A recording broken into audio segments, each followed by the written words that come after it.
Ultrasound imaging has been used for over 20 years and has an excellent safety record. Ultrasound uses sound wave to produce picture of the inside the body. It is safe, non-invasive, and does not use ionizing radiation like other imaging systems. There are different types of ultrasound including 2D, Doppler, 3D, and 4D ultrasound. In terms of mechanism, ultrasound machine transmit high-frequency sound pulse into body using a probe. The sound wave will travel through the skin and get reflected back to the probe when hitting the tissue battery. The distance from the probe to the tissue or organs and the time of each equal return will be calculated by the machine based on the reflected wave. 2D images will be formed based on the distance and intensity of an equal at different positions on body surface, which are combined by specialized computer software to form a 3D images. 4D ultrasound images are displayed in real-time movement based on the basis of 3D ultrasound. A transvaginal ultrasound is a pelvic ultrasound, which is a more efficient way to look at the female reproductive tract or the uterus. 4D ultrasound can be appeared as a live video streaming from the womb, for example, detailed baby smile and scratching. In addition, 4D ultrasound can be used to determine the effectiveness of regional anesthesia and can very helpful during outpatient procedures that involve peripheral nerve blocks for different types of outpatient surgery. The blue part of this picture shows the injected local anesthetic volume. It's easier to check the growth of tumors, lesions, and less dependent on technicians' ability to visualize 2D image in 4D setting. However, the cost of 4D ultrasound is expensive since the cost is not covered by Medicare or any health funds. It's required much stricter in operator. Only qualified sonographers use the best machine can provide with the best outcome. Some equipment used to make 4D ultrasound pictures might use higher intensity ultrasound waves. These energy waves may cause damage, so some recommendations are that exposure to these energy waves by the developing baby be limited. With the development of 4D ultrasound technology, it's bringing more advantages in fetal cardiovascular system. There are basically three methods to process the dataset that is acquired from spatial temporal image correlation. They call multiplanar reconstruction, 3D rendering, and tomographic ultrasound imaging.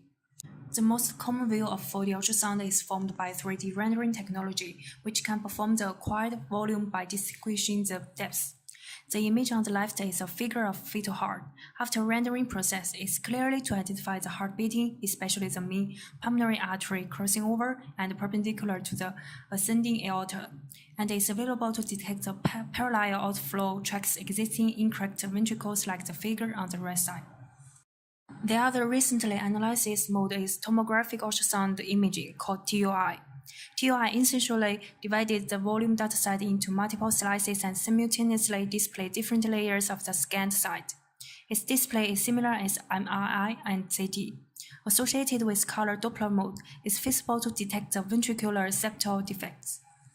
4D ultrasound is the most common clinical use for obstetrics to monitor pregnant women and their fetus via real-time images. The best time to obtain 3D and 4D image of a baby is between 24 to 34 weeks. Apart from the design of seeing baby, checking fetal gender identification and abnormality are other purposes of ultrasound imaging. Therefore, there are some concerning ethical issues in many countries about ultrasound. A Vietnamese study conducted in 2007 revealed that pregnant women receive very little information and support from the doctor when fetal abnormality were detected. These women feel uncertain about what happened to their unborn baby and decision-making about abortion. This is due to the lack of facility and appropriately training in fetal medicine. This highlights the intensified ethical problems surrounding prenatal screening in low-income settings such as Vietnam and also other developing countries. Despite ultrasound safety record, the potential risks are still unclear. This technique became a commercial practice due to its popularity while regulation is lagging behind. Personal businesses are opening to provide this scan without reporting by an appropriately qualified sonographer, leading to ultrasound overuse. This is followed by the potential of producing biological effect on the body, including heating tissue slightly and producing small pocket of gas in body fluid or tissue called cavitation in some case. The exposure to fetus dependent on the equipment, length of the procedures, and the number of the procedures. In conclusion, real-time 4D ultrasound imaging had advantages for guiding interventional medical procedures. The most important is their ability to visualize real-time tissue and organ in the 3 dimensions. However, there are still some drawback and controversy about ethical issues surrounding this imaging system. Therefore, a careful consideration for getting operator trained appropriately and study more about ultrasound side effects should be upheld, going along with the strong regulation of practicing and taking this imaging. In terms of future development, 4D ultrasound become more promising with new function and even combining with virtual reality type display which will allow doctor to see directly inside a patient when they are performing procedures.